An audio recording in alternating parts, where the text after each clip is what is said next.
Hello and welcome back to another episode of Into the 99, where we've got 99 cards, because Commander's number one. I am one of your hosts. I've got Sherman and Slothy with me. Sherman, how you doing?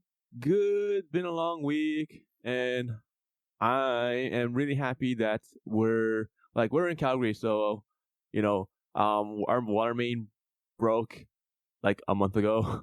Yeah, it's been actually a pretty big problem that we're just kind of all ignoring on the down low. I'm looking forward to, to it being over, because everyone's cut back on water usage and everything. But I have laundry backed up so much. Yeah, it's been way too much. I was I just got a text from my wife. She's like, "You're being so loud." Too funny. No, the water main being down has been a problem because no one can do lawns. You can't. For me, there's no car wash open, right? And yeah. when you work driving, things get dirty. It is affecting. I would hate to be like a car wash that's been closed down by the city. Yeah. It's definitely not as wonderful as it could be with that kind of stuff. So it is kind of nice. It should be good for Stampede. We're coming up to Stampede, which is busy for everyone. Do an episode at Stampede on the rides. Mira the Magnificent episode. No. Not going there. Huh? No. Not going to Stampede. You're not going to Stampede this year? Never. Oh, well, how come? And also, how are you, Slothy? I'm pretty good, thanks. And way too many people. That's fair. Stampede is busy. Way too many people, way too many drunk people. Yeah. Way too many very expensive Midway foods that I want. Yeah, that's the unfortunate part. At $20 for a corn dog, what are we talking about? Yeah. Holy. Yeah, it's been pretty bad. I haven't gone to Stampede in the last few years, but that's because I just work all the time. Yeah. Well, Stampede's still fun, though. Maybe. It's still fun.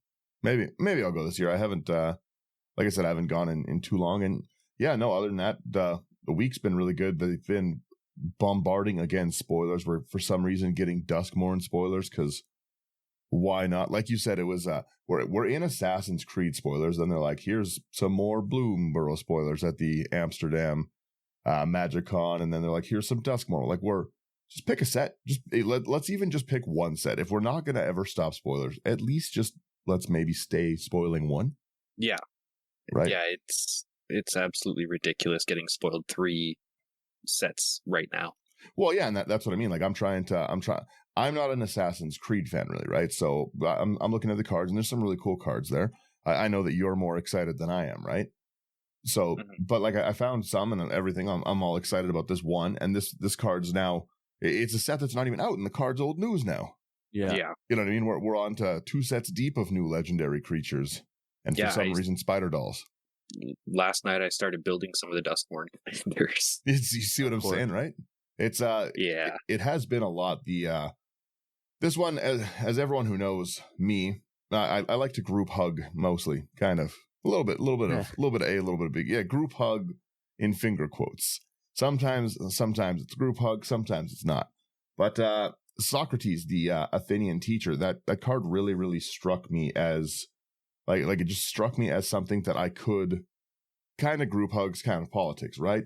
And Socrates is an actual person from history. It's a philosopher, so a lot of thinking things. So I made my deck called Think Twice Before Attacking, and you would think it's not that, but it's not. It's not a pillow fort deck. I want people to attack in this, and I want to make deals so that people attack, and I want to be obnoxious with it.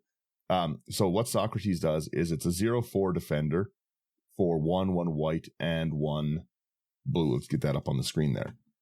Human Advisor. It has hexproof as long as it's untapped. That's so annoying. That's built into a commander at 3 mana is very obnoxious. And then it has a great tap ability, which is our Socratic Dialogue. It has tap until end of turn. Target creature gains. If this creature would deal combat damage to a player, prevent that damage. This creature's controller and that player each draw half that many cards rounded down. I really like this ability. It seems so silly, but the fact that you can make people draw 10 cards. Well, so it is kind of fun. You can politics around. You don't want to be a Voltron player at this table. first off.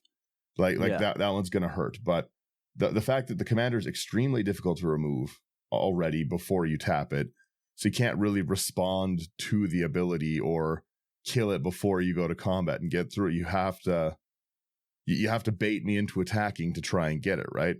I also just love that I can make deals with people. Hey, attack me, we'll both draw cards, because I think a lot of people are going to take that deal, right? Yeah. Especially early game until you see what you want to do. But the point of this deck I want to do is I want to force people to draw. That's the route I went down, is I want to force people to draw. I want to be silly with my commander, which is why it's the think twice before you act. So let's jump into our artifacts. All right. Sloth, you want to take it? Sure. First artifact we've got here is Bloodthirsty Blade, 2 mana. It's an equipment. Equipped creature gets +2/+0 and is goaded. You can pay 1 to attach Bloodthirsty Blade to target creature an opponent controls and activate only as a sorcery. Goad is so annoying. Yeah. The nice thing is at the end, Goad still has to attack even if it's only down to a 1-on-1. Yeah. I like it. And yes, Goad is very annoying. It's not fun to get goaded at all. The next one we have is Coveted Jewel for 6 mana. When a jewel enters the battlefield, you draw 3 cards. You can tap it to add 3 mana of any one color. Whenever one or more creatures an opponent controls attacks you and aren't blocked, that player draws 3 cards and gains the jewel. Untap it. This is a fun card. I like specifically that it's not damage, because we're preventing damage, right? Like last week, Slothy is all about actually hitting people. We don't actually want to hit. We just want people to potentially be hit. We want to fake out. This deck is a trust fall. Trust fall. Fall backwards. Come on. A trust fall in group hugging. Yeah, so like I said, we want to, again, a really, really easy way. Sherman, attack me with your 2/2. I'll prevent the damage. You can have the jewel. You're going to get ramp. You're going to get draw. And preventing the damage, you're going to get an extra draw, right? Why wouldn't you attack me and draw 4? Right? Exactly. I do think that this deck will help games, like people play their decks out. I like silly group hug things, and it'll at least get you talking to the table. This is our next one is a Folio of Fancies. It's 1 blue. Players have no max hand size. Great. We want everyone to draw cards. You can pay XX. Tap. Each player draws X cards. Again, phenomenal ability. Or 2 blue. Tap it. Each opponent puts a number of cards equal to the number of cards in their hand from the top of their library into their graveyard. I don't often use that second ability because it's kind of mean. I don't really like to mill people out that way. I like to mostly just dump like 4 mana at the end. We'll be right back. Ever thought modern video games should be more interesting? At the Gaming Blender, we take randomized genres, mechanics, and make a new game every episode. I've added permadeath. We have a survival game of a hardcore simulation, which could be House Flipper, and with the permadeath of XCOM. And that all has to be an action-adventure. Yes. Ooh, dear. Yes. And sometimes it doesn't quite work. And you have a construction off over the course of the narrative. A construction off. The way we can do this is that we ditch your idea entirely. Check out the Gaming Blender on all your favourite podcast platforms now. Fair. Yeah, fair. Next one we've got is Girapur Orrery, 4 mana. Each player may play an additional land on his or her turn. At the beginning of each player's upkeep, if that player has no cards in hand, that player draws 3 cards. Great card. Fun group huggish card. We're mostly group hugging still, like I said. Mostly. We have Mostly. Halo Fountain for 2 and white. Artifact. Because we're in the artifacts. For a white mana and you tap it. Untap a tapped creature you control. Create a 1/1 green and white citizen creature token. For 2 white mana, you can tap it. Untap 2 tapped creatures you control. You draw a card. And then for 5 white mana, you can tap it to untap 15 tapped creatures you control. You win the game. The fact that, again, we're hex-proof as long as we're untapped. This is creature generating. This is getting a second. Because I want to make it very clear right now. There is absolutely nothing stopping you from stacking that Sokrates ability 100 times. As many times as you can put it on a creature, that creature will have it. So if you goad something big, like you can make people like goad a big trampler, you can make people draw like 15, 16 cards a turn if you have good untapped mechanics. Because it doesn't say take it out of combat. It just says it stops combat damage. That's it. Just prevents the damage. Yep. Yeah. That damage can. It's not like Maze of Ith. Yeah, right. Maze of Ith would be so mean. We have a Horn of Greed carrying on with our making everyone draw. It is a 3 mana artifact. Whenever a player plays a land, they draw a card. I love yelling Pot of Greed when this card's out. I can't stop myself. I play Pot of Greed. Yeah, I'm a simple man. Then we've got Howling Mine, 2 mana. At the beginning of each player's draw step, if Howling Mine's untapped, that player draws an additional card. What can I say? What can I say? It's got to go in decks, right? Yeah. Especially decks like this. Ooh, here's a fun one. Illusionist Bracers for 2 mana. It's an equipment. Whenever an ability of equipped creature is activated, if it isn't a mana ability, copy that ability. You may choose new targets for a copy. It has equip cost of 3. So you're going to stack these like crazy for sure with this. Or, well, the other thing too is that turns every tap into prevent damage from 2 creatures, right? So if people are trying to go silly, we don't have to just stack it on one. I can say, I'm gonna do it on the 3 you're attacking me, right? So the bracers is gonna help us a lot. We've got a lot of activated abilities in the deck. So I like it. Especially like I said, if we get this on the commander and we even have like our Halo Fountain that we just talked about, right? Then we're preventing damage on 4 creatures or stacking it 4 high. I like it. Yeah. We have Laser Screwdriver. I'm really, really liking these Screwdriver cards. They bring a lot of utility there. I like a good 3 mana rock. I've been kind of powering the decks down a little bit more to that 3 mana rock level, and I like it a lot. But the Laser Screwdriver, all of these Screwdrivers are just so stuffed with utilities. They were great cards. It's 3 mana. You tap to add 1 mana of any color. Awesome. Pay 1, tap target artifact. We could tap our Howling Mine. We're not going to. Pay 2 and a tap, Surveil 1. Not what we're really looking for. What we're looking for is the 3 and a tap, goad target creature. Finding goad in Azorius. Azorius goad isn't really the mechanic. Next up, we've got Mage Rate Stone. 2 mana. Pay 1 and tap it to untap target creature that has an activated ability with tap and its cost. That's an interesting card. I've never seen it before. I like it. Huh. I like this one, yeah. Yeah. Next one is a fun one, always, and it's really annoying. It's Mirage Mirror for 3 mana. So you can tap 2 mana, and Mirage Mirror becomes a copy of target artifact, creature, enchantment, or land until end of turn. Such a good card, such an annoying card. I'm so glad they reprinted this like crazy. I really like this card.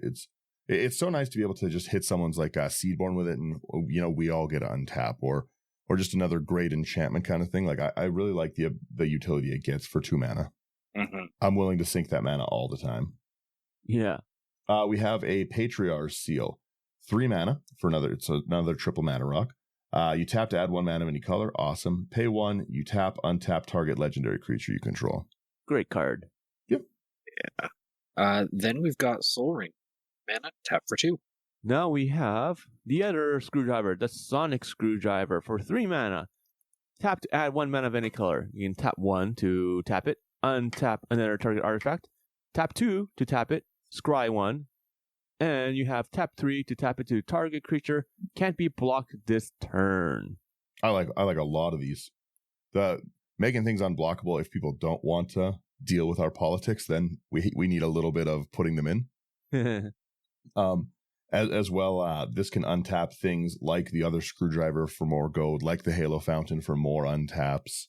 So when the negotiations break down, we must go to violence. Yes, exactly. We must pull out the Screwdriver. Yeah.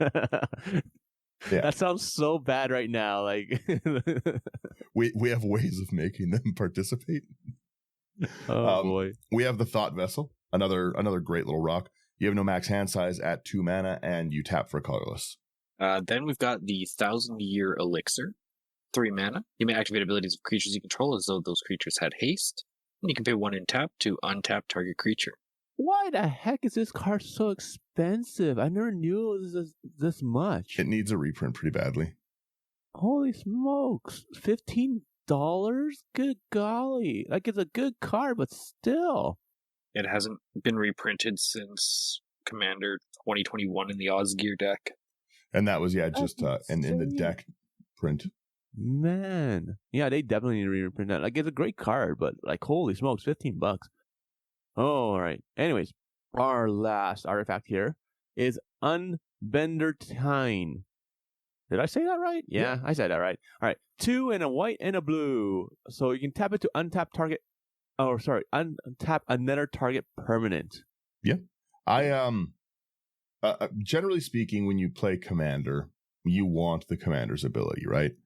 And generally speaking, if you want to double up on it, you have to go more of a traditional route of like, I want a Sakashima, I want a Spark double kind of thing, right?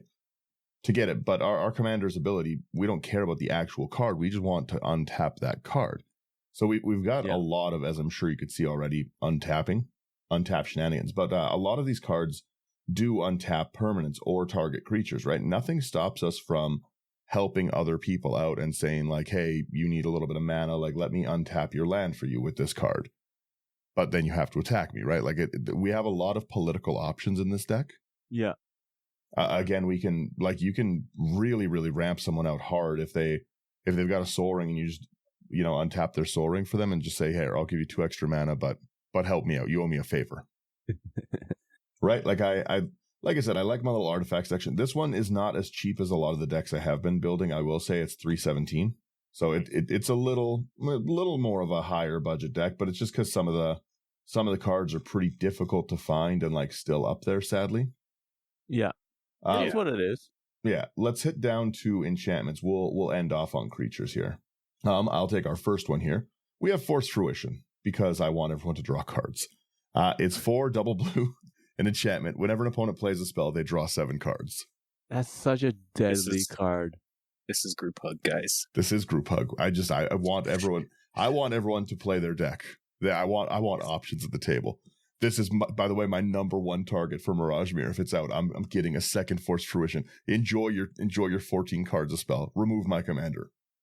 Oof. Please. Then we've got the Induced Amnesia. 2 and a blue.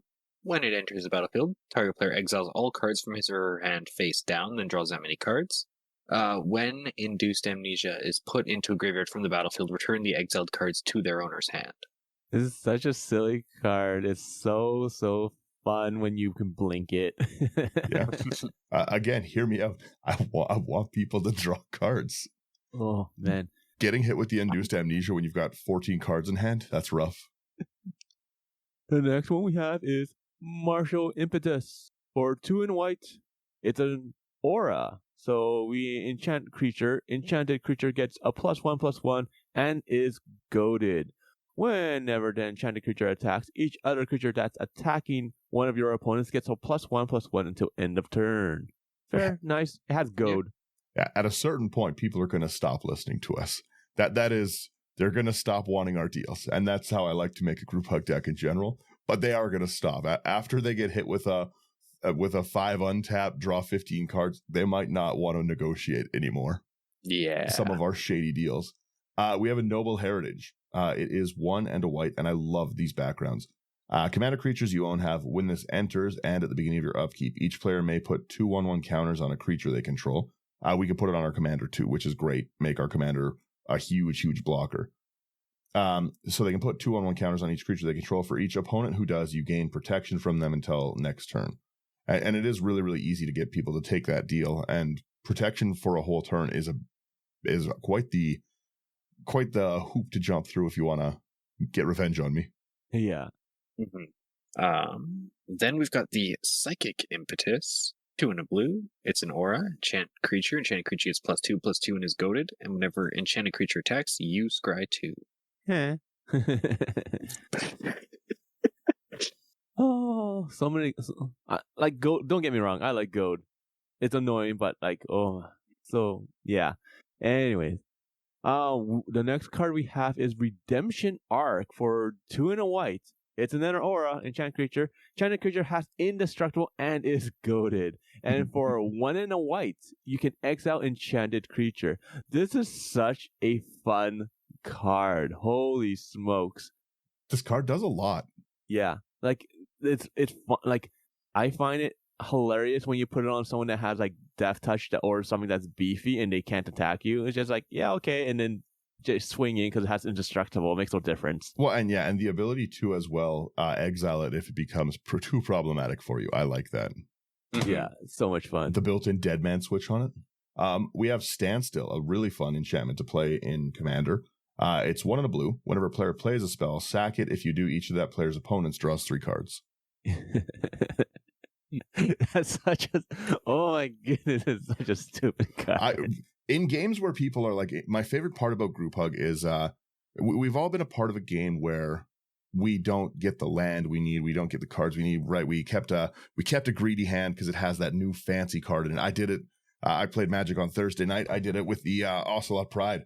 I kept a horrible hand in one of our games and couldn't do a thing because of the Ocelot Pride. So I'm well aware of a greedy hand when I see it. I had 1 land, I had an Ocelot Pride, and I'm a simple man. That land was a swamp. It wasn't working.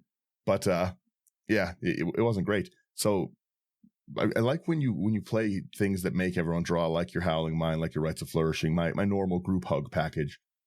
It makes people draw and possibly play their games, though, right? It gets to fun games. So I like this, especially like as a turn 2 play. Whenever a player plays a spell, sack it. Each opponent draws 3 cards. That's really big early game. Mm-hmm. Yeah, true. And late game is just funny. The final enchantment we've got here is Struggle for Project Purity. 3 and a blue. Enters the battlefield, choose Brotherhood or Enclave. Brotherhood, at the beginning of your upkeep, each opponent draws a card. You draw a card for each card drawn this way. Or Enclave, whenever a player attacks you with one or more creatures, that player gets twice that many rad counters. Is this in the Mothman deck? Yeah, it is. I'm convinced I need to buy the Mothman deck. Every card I see from the Mothman deck looks so fun. It's so much fun. Holy smoke. I cannot stress that enough. The Mothman is such a fun commander to play. It's got ETB, it's got attack triggers, it's got mill. But it's got mill in a fun way. Mm-hmm. It's an interesting mill because people aren't really upset at the mill too much. Like sometimes they can be just because, like, you know, if like a really strong card is milled, then they kind of get upset and they're like, oh, and then they try to attack you. But like Mothman gets huge, and there's so many different ways you can build it. It's just crazy. Like, it is seriously a very fun build. The rad counters, I think, are just like I think they're the best version of mill, because although, like you said, it sucks to lose a good card, it does feel good to be like, okay, well, whatever, now I don't have that rad counter, right? You feel almost like you're incentivized. Well, you know, at least the rad counter's gone. I really, really like it. But like this one as well, me being able to draw 3 on my upkeep is wicked as an extra draw. And then also, if we want people to stop attacking us, it is like a great pillow fort card to stop people swinging at you. Yeah, 100%. Yeah, we're not pillow forting in this, but in generally speaking, like against a token deck, I swing at you with 20 Scoot Swarms. Okay, enjoy your 40 rad counters. Yeah. Good luck. Yeah, right. Have fun with that. Right.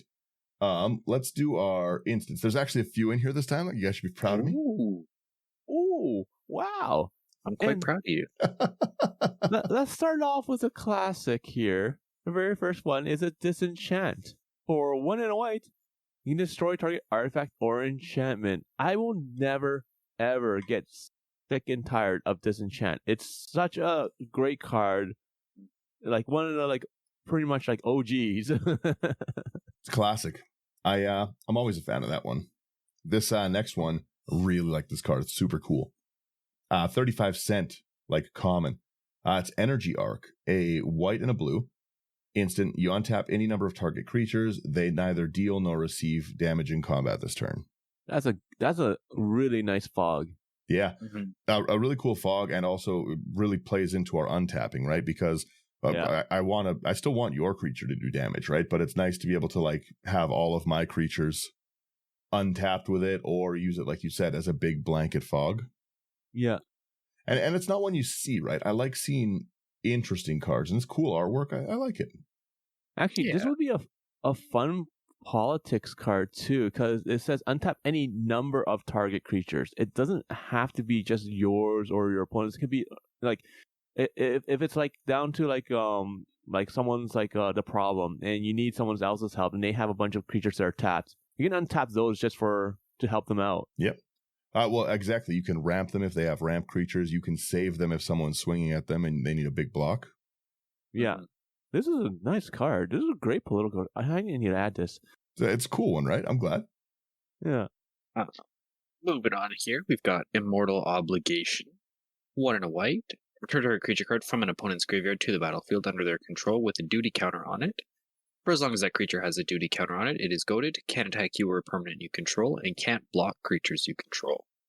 Fun times. Fun times. I like that, to be able to...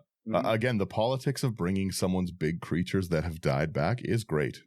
Yeah, I like this one. The challenge is to convince people to let their commander go to the grave. Just leave your commander in the grave, trust me. And then I just say you shouldn't have trusted me and their commander's in the grave for the game. Ooh, fun times. I don't get invited to Magic anymore. You had too many shady deals. True.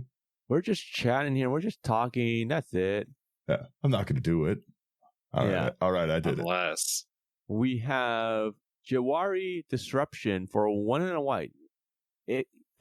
You can counter target spell unless its controller pays 1. And it is also a flip card. So on the other side, we have Jawari's Ruins. So it'd be a land, and it would enter the battlefield tapped, and you can tap it to add 1 blue mana.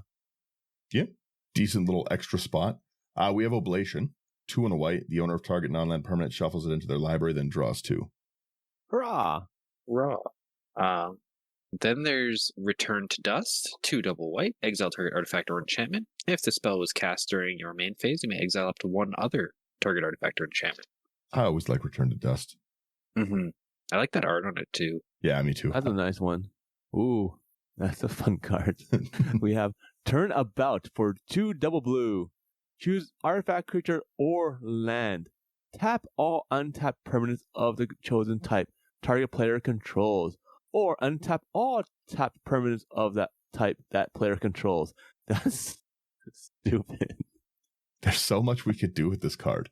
I've goaded your creatures and you don't want me to make draws happen. You say, don't worry, I'll block. Declare attack step. You're all tapped down now. What's up? Again, we can politics to untap their lands and say, I got you, don't worry.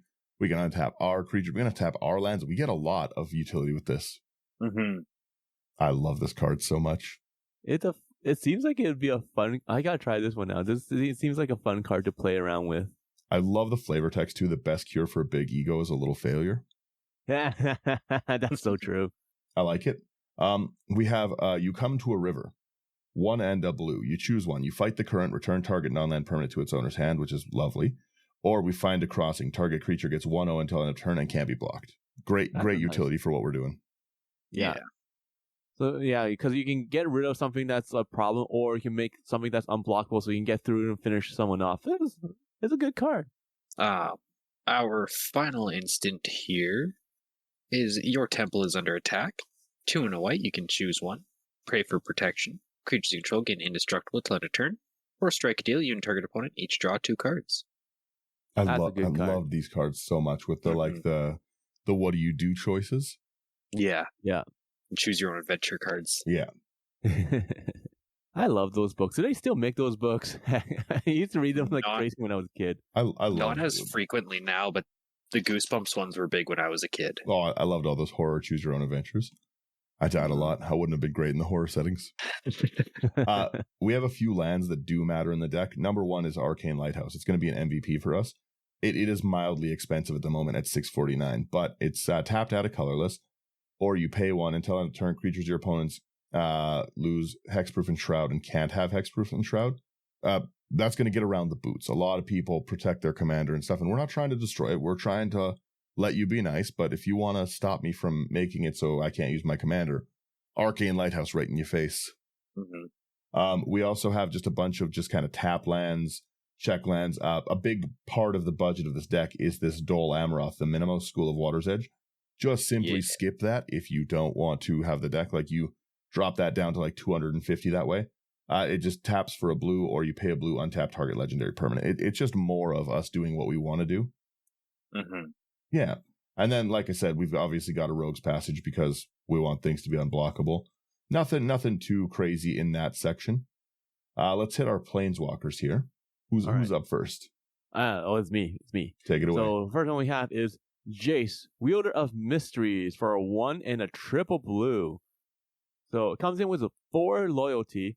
If you would draw a card while your library has no cards in it, you win the game. The +1 is target player puts the top 2 cards of their library into their graveyard. Draw a card. And you have a -8, where you draw 7 cards. Then, if your library has no cards in it, you win the game. Okay. All right. Jace is a lab man. Yep, I like it. Labman Jace is what we all call it. Yeah. Batman Jace, yeah. You on this next one, Slothy, or me? That is you. All right, let me take Teferi, who slows the sunset. This card's obnoxious. Every time I've ever seen it played, it's obnoxious, but it's really fun to play. I don't have very many copies of it. I think I only have like 3 or 4, and I love it in every one. So I just picked another one up to make this deck. It's 2 1 white 1 blue for a 4 loyalty legendary planeswalker Teferi. +1. You choose up to 1 target artifact, up to 1 target creature, and up to 1 target land. Untap the chosen ones you control, tap the chosen ones you don't control, you gain 2 life. That's quite the +1. Mm-hmm. Right? Like we're able to hit rock, creature, land. That's big untaps. Untap shenanigans go silly. The -2, which you're pretty much never going to use, is look at the top 3 cards of your library, put 1 into your hand and the rest in the bottom. Never. We don't want that. What we do want is this -7. You get an emblem with untap all permanents you control during each opponent's untap step, and you draw a card during each opponent's draw step. We really like to draw in this deck a whole bunch. Wait, really? Yeah, we've mentioned it, maybe a time or 2. I quite like that Teferi in here. That ultimate's awesome. Yeah, it's quite the emblem. They really do need to do something to interact with emblems. Now that like the planeswalkers have all been like pseudo desparked and people, get rid of some of the emblems. Come on. The best way to get rid of the emblem is to take out the player. That is true. Exactly. They may have an emblem, but they no longer have life in their body. Yeah, there you go. But like I do agree, like they should find a way to get rid of emblems though. That would be interesting. Yeah, some pretty annoying ones. Like I said, this one, and untap all permanents you control, and I draw every it's a lot. That's not a fun thing to get around. Then we have our last planeswalker, which is Teo, Geometric Tactician, for 2 and a white. It comes in with 3 loyalty. When the Tactician enters the battlefield, create a 0/4 white wall creature token with Defender and Flying, which is really, really, really annoying. That Flying, oh my goodness. The +1 is you and target opponent each draw a card. The -2 is choose left or right. Until your next turn, each player may attack only the nearest opponent in the last chosen direction and plays Planewalker controlled by that opponent. Really, really so annoying. Really, really fun mechanic. Goad forces an attack, and they have to attack someone else if able. But if they're not able, they do have to attack you. They don't get a choice to attack me. So we can force people to goad into us if they don't want to do it early and stuff. If the table's not cooperating with our shenanigans, we can use this Teo ability to, all right, your creature's goaded, attack me. I'll block. Wink, wink. That's not. You have the same ability with an enchantment for white. What was it? Something maze? I know what one you're talking about. It's the art is a guy kneeling. Yeah, let me look it up real fast if I can. The Pramicon enchantment. It's like something maze, I think, or haze. One of the two. Let me see. I can't find it here. Blah, blah, blah, blah, blah. You know what? I can't find it. We'll keep going for now. Yeah, we're out of there. Here, Slothy. Oh, wait. Yeah, I was gonna say I'll Google it, but I can't. Slothy, you take us away with our sorceries here. Sure. Our first sorcery here, we got Minds Aglow, single blue. You can join forces, starting with you. Each player may pay any amount of mana. Each player draws X card, where X is the total amount of mana paid this way. Yeah, I like it. Ooh. Again, people sometimes got to draw. We do have we have one way to go infinite in this deck, so it is nice to Minds Aglow and to Prosperity draw the game out if we need to. Literally draw it out. Am I right? Good golly. The next one in the list is Prosperity. It's X and a blue. Each player draws X cards. And I'm going to finish off the last sorcery here. I did find that card. I will say that in 1 second here. But last card we have here is D-Gate Restoration for 4 triple blue. Draw cards equal to the number of cards in your hand plus 1. You have no max hand size for the rest of the game. It does have a flip, which is another land, and that is Seagate Reborn. As Seagate Reborn enters the battlefield, you may pay 3 life. If you don't, it enters the battlefield tapped, and you can tap it to add a blue. So, I found that card where I was thinking about. I was totally wrong. It wasn't Maze something or something Maze. It's Mystic Barrier. Mystic Barrier, 4 and a white. Yeah. And so Mystic Barrier 4 and a white is an enchantment. When it enters the battlefield, or at the beginning of your upkeep, you choose left or right. So you can keep on swapping back and forth. And each player must attack the opponent seat nearest to them, depending on whichever you chose. So yeah, that would totally work for this too. There we go. I got Mystic Barrier popped up now. Yeah. I thought it was a different artwork than it was. I thought it was a guy kneeling, but I was wrong. There's 24,000 cards. I must remember all of them. Every single one must be remembered. Yes. Okay, let's crack up into these creatures here, because we got a few I like. Slothy, you take us away with our first one. Let's start us off here. The first one we've got here is a Phaedo Alchemist, 1 and a blue for a 1/2 wizard. You can tap it to untap target artifact or creature and morph it for a blue. They need to reprint this card so much. I only have 1 copy and I want more. They definitely Hebrew's trouble. This is our infinite engine, because it can untap itself with the what's it called, the bracers. Oh yeah. So we can untap ourselves or any creature infinitely. We can infinite untap Sokrates with it to double up. We can infinite untap like something that can untap a land. Like any of our, the Unbender Tine, for instance, that untaps a permanent. We untap the Alchemist, and so we have infinite potential with the Phaedo Alchemist. It is our main infinite win con if we need it, and it just does what we want it to do. If we don't do it, if we want to be normal people at the table, normal, not animals for the people watching. You take the next one, Sherman. One infinite, but like the chances of you getting into it because you're drawing so much is, I would say, a lot higher. You definitely do. There's no tutors. No, we're not tutoring for it, but you can get there. Yeah, fair enough. Do you want to take this, Dan, or do you want me to take it? I'll take the next one. We have Azor's Elecutors. 3, and then Hybrid Azorius, 3/5 Human Advisor. At the beginning of your upkeep, you put a filibuster counter on Azor's Elecutors. A lot of words. I'm going to call it AZ. Then if AZ has 5 or more filibuster counters on it, you win the game. Whenever a source deals damage to you, remove a filibuster counter from it. But the whole everything we do is prevent damage. You could try. Yeah, we can try to hit you. Okay. Next card we have here is Clever Impersonator for 2 double blue. It's a shapeshifter. You may have the impersonator enter the battlefield as a copy of any non-land permanent on the battlefield. Force Fruition 3. Yeah. Great card. I love this card. It's so good. It's got so much utility, right? There's never going to be a point in the game where it's not good. Yeah. Then we've got the Coveted Peacock, 3 double blue for a 3/4 bird with fly. Whenever Coveted Peacock attacks, you may go to target creature defending player controls. I like it. Yeah. Drum Bellower. We have Seedborn Muse at home. It's 2 and a white, flying 2/1 spirit. Untap all creatures you control during each other player's untap step. Great card. Yeah. Another card they need to reprint. Oh, next card we have here is Fate Stitcher for 3 and a blue. It's a zombie wizard. It's a 1/2. You can tap it, and you may tap or untap another target permanent. I love how it says like you can. When you tap it, you may tap or untap. It's like, I'll just tap Fate Stitcher. I don't want to do anything with it. Right? It also has Unearth for a single blue. So if you tap a blue, return this card from your graveyard to play. It gains haste. Remove it from the end from the game at the end of the turn if it would leave play. Unearth only as a sorcery. You can use this one like really, really aggressively. We can use it again to politics and say we'll help people out. But if people have been our mortal enemies for the game, let's say, we can just lock down their only green source of mana in their upkeep. Yeah.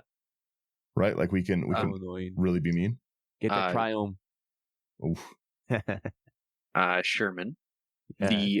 The May is to deal with super, super highly played cards such as Asphyxiate.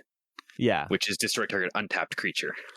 Yeah. Which you will run into every day. Fair, I guess.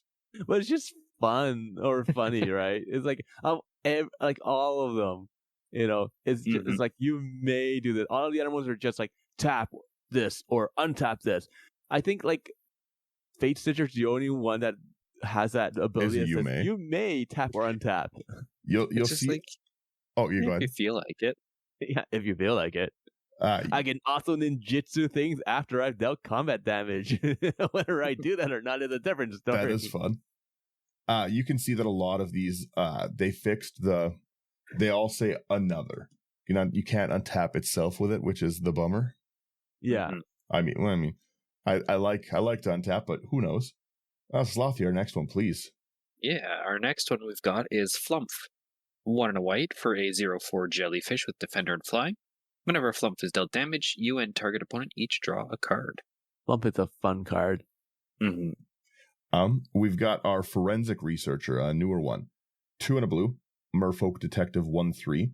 You tap, untap another target permanent you control, or pay 3, collect evidence 3, tap target creature you don't control. We're never going to use that ability. No. You hate the collect evidence mechanic. Exile cards. I just don't like to exile my cards. I like to have them. Even if they're in the grave, I still like to have them. Yeah, true. I like to hoard them there. Forensic Researcher, I haven't really played around with it, so I can't really say if I like it or not. But like, yeah, it's pretty good overall considering that like you have like things like Vizier, Tumbling Sands, and whatnot, which does the same thing. It's just you have the extra like collect evidence 3 thing. Mm-hmm. So, we have next is Glasspool Mimic for 2 and a blue, shapeshifting rogue. You may have the Mimic enter the battlefield as a copy of a creature you control, except it's a shapeshifter rogue in addition to its other types. And it's a flip once again. I'm getting on the flips today. It is a land for Glasspool Shore. It enters the battlefield tapped, and you tap it to add a blue. Every time I see this, I love this artwork, but I just really, really like it. Mm-hmm. The Hedrons from Zendikar, the like big touch of color when it touches the pool. Like I love this card. Yeah. And it does a lot of cool things for me.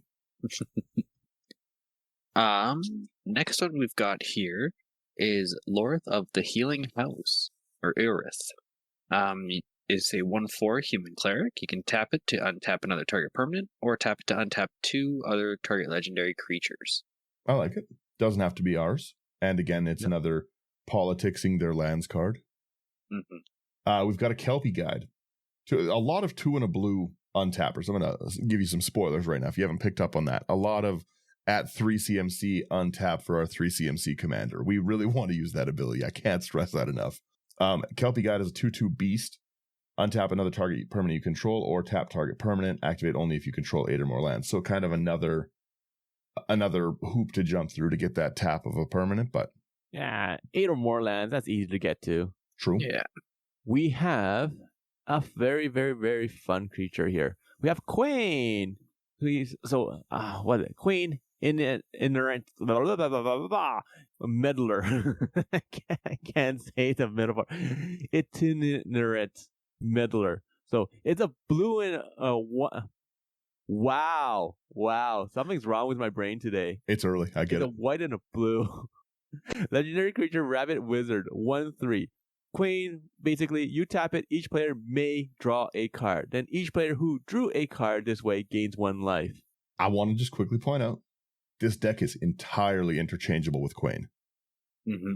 Queen is a fun commander. Like most people that play Queen play it as a group hug. Yeah. So, if you want to chill this deck down a little bit and not be as obnoxious, then Queen is good because it's a May. It's still going to function the same way as our untapping and shenanigans. So a fully interchangeable commander. I like it.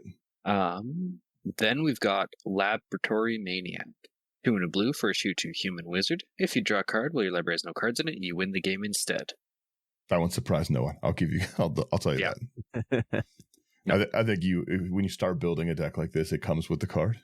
Yeah, that's like the second or third card you put in after the commander. Yeah, Commander, Lab Maniac, then Soul Ring. Yep. We have Lauren of the Third Path. 2 and a white. It's a 2/1 artificer with vigilance. When it enters, you destroy up to 1 target artifact or enchantment. That's great. You don't have to, but it's lovely removal. And tap, you and target opponent each draw a card. I like that mechanic. I like that removal. It doesn't feel as bad. You know what? I'm gonna blow up your whatever is a problem, but I'm only gonna give you only you are gonna get the draw from it. Yeah. Mm-hmm. We have Maeve, Insidious Singer for 2 double blue. Legendary creature Siren. It's a 3/4. For 2 and a blue, you goad target creature. Whenever that creature attacks one or more opponents this turn, you draw a card. This is a fun card. Yeah, it's a cool one. I'm a fan. Wait, there's not much goad in these colors is the problem. Yeah. We're going to have to rely a lot on asking people to attack. Please do it. Please. I want some more. Next up, we've got Mirror Image. 2 and a blue for a 0/0 shapeshifter. You may have it enter as a copy of any creature you control. I love the artwork on this one. Yeah. Also, you may have it just enter as a 0/0. You could, yeah. Nothing stops you from being rude. We have our Mocking Doppelganger. 3 and a blue. It's got flash. It's a shapeshifter. You can have it enter as a copy of a creature an opponent controls, except it has other creatures with the same name as it are goated. I like it. Fun times. We have Nils. Wow. I really can't speak today. I don't know what's wrong with me. Niles, Discipline Enforcer for 2 and a white. Legendary creature, Human Cleric. It is a 2/2.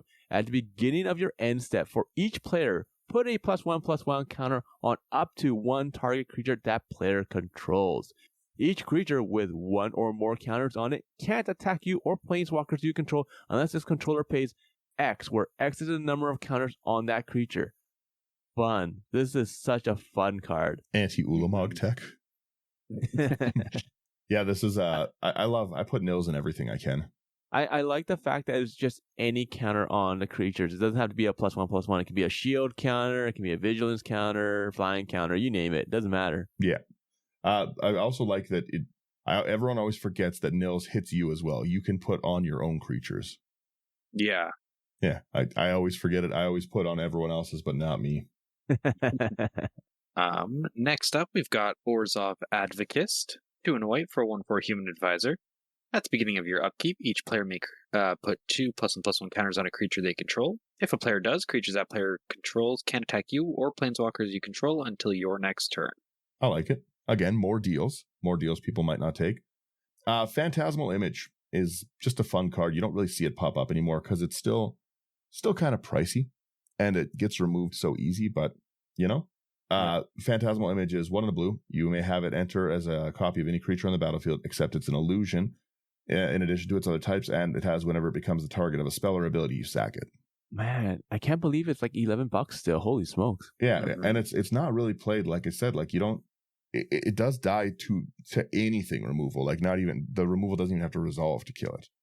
But get it wrong and it dies. Yeah, exactly. But it is a nice extra additional untapper or another another peacock kind of thing, right? Like the goad thing. We've got a lot of different paths to go with our little self-clone things like this, the mirror image, yada yada. Yeah. Also, why is this mirror image so expensive? Is it just because it's the Japanese art? It might be, yeah. Let me see what it is. It's okay. Yeah, it's 59 cents if you don't have the cool Japanese artwork. I just like that artwork because I had it in the box. Japanese one is nice. All right. It's very cool.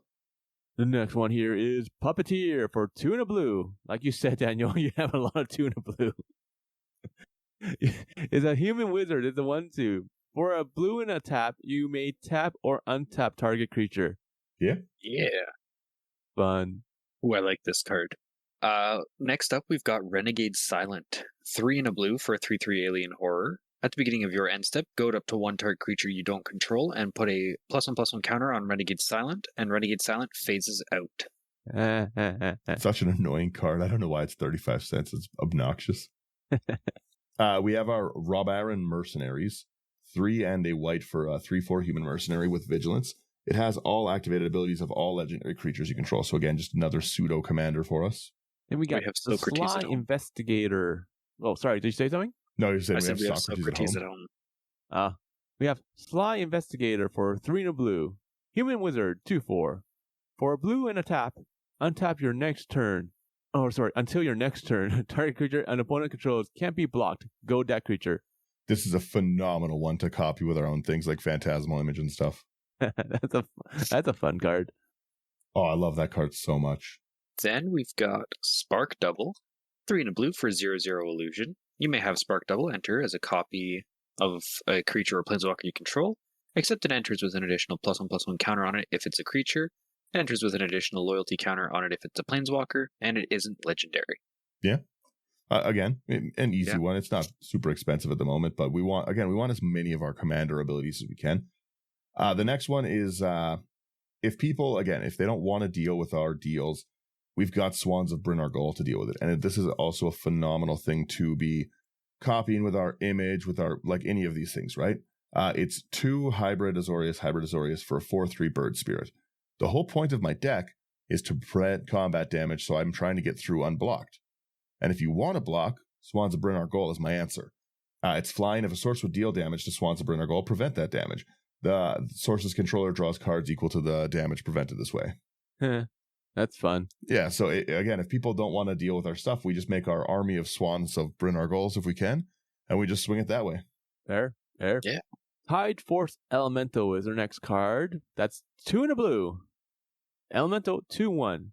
For a blue and a tap, you may tap or untap another target creature. It also has landfall, where whenever a land enters the battlefield under your control, you may untap Tide Force Elemental. I always say that the C and CEDH is for consistency, and this deck is going to be consistent in what we're doing. We have this untap effect stapled onto, I would say, 50% of the deck at least. It's pretty close to it at this point in time. It's pretty silly. We've got our Trisket Decaphile. I wanted to take this one. Sorry, Sloth. You had to jump in. The Trisket Decaphile, 1 and a blue for a 1/3 because I just love the flavor of it being the 1/3.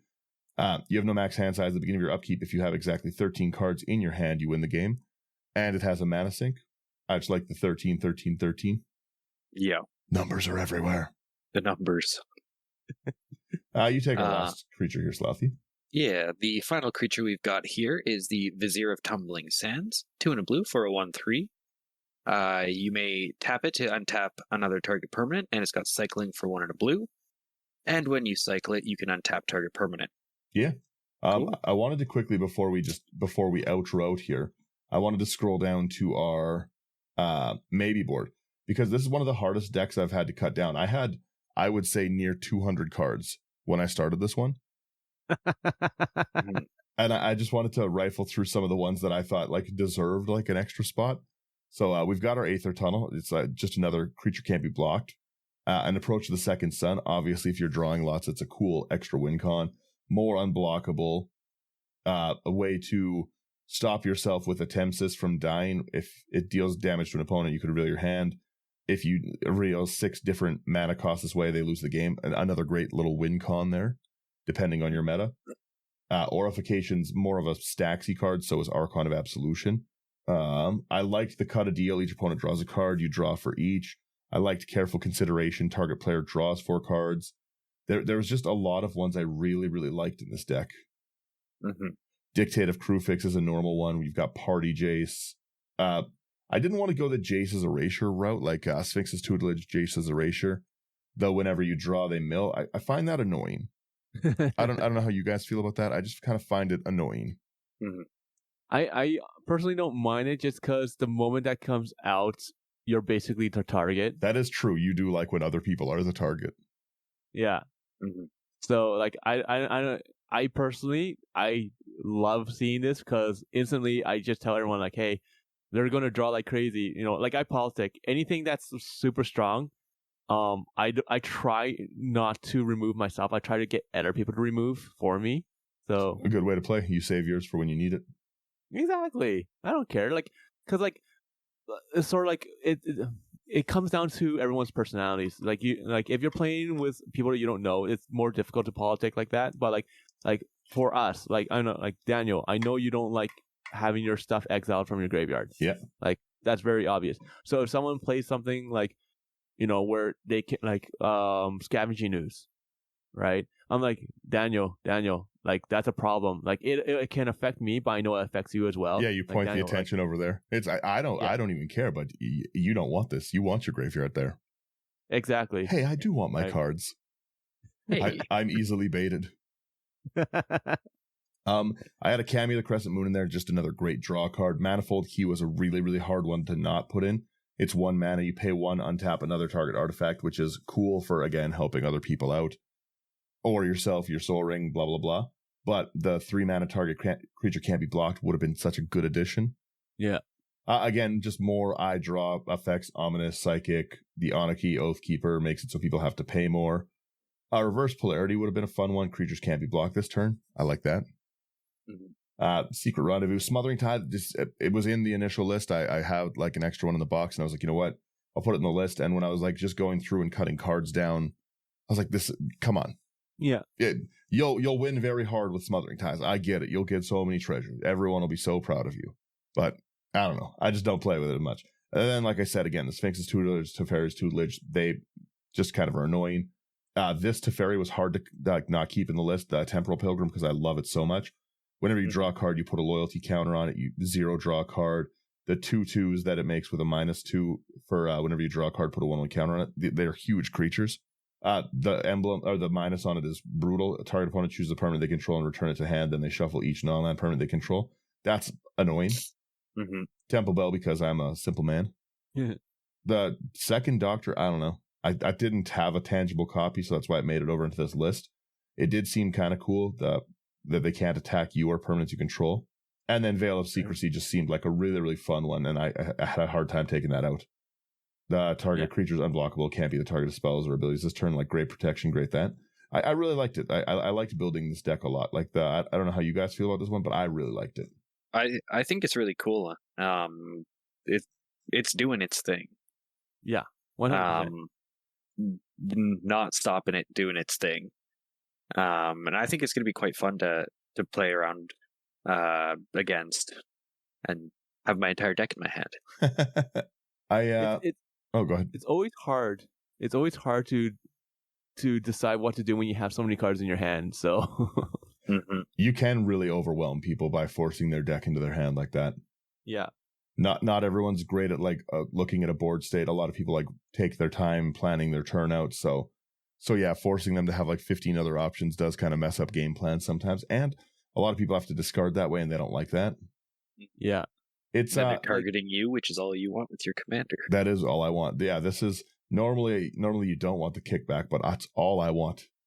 Kick away, boys. Like I said, you could really, really budget this deck down a lot if you just removed a few of the pricier things.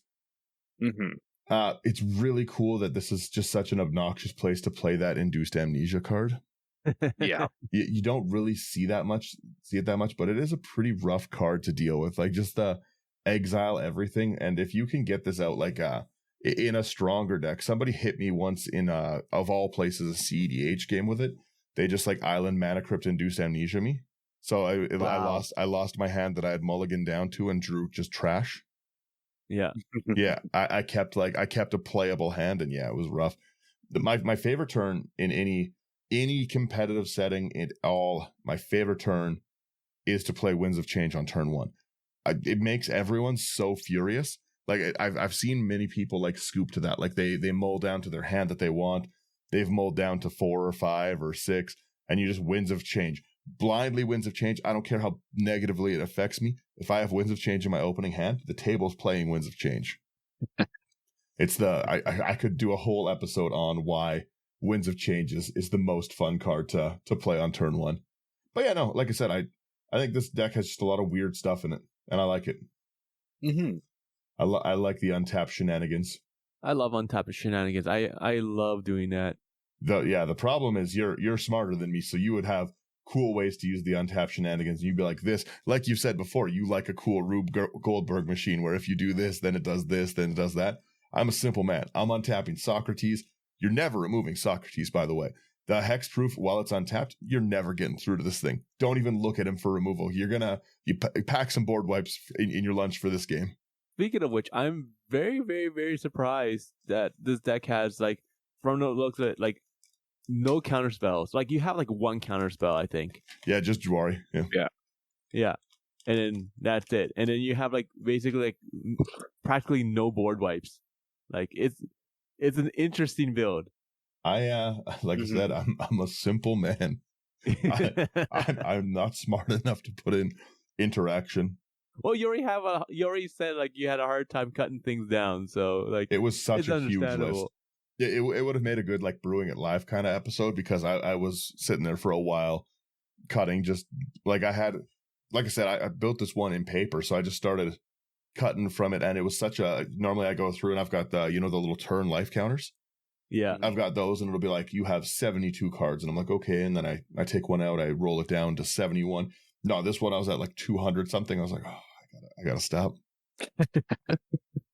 I even thought, I was just like, I should take it into 2 decks, and I was like, no, I don't want to make 2 of these. Yeah, that's the deck. I don't know, seems fun. Something to think about. Boom, boom, boom. I like this commander. It's like, because let's face it, it's a very political card. Mm-hmm. So like you can make it where it's not political, where you just like make big things and just attack someone and be like, don't worry, you're not going to take the damage, we're both just going to go draw cards. You can do that instead. Like there's a few directions, but like I like this commander. It seems like a really fun commander, in all honesty. I like things that make you have a conversation with the table. Yeah. Mm-hmm. Hence why they call it his ability Socratic dialogue. Well, and like I said, at a certain point, people are just going to you're not going to be able to just keep doing it. People are going to stop participating willingly, which is a little bit of a bummer.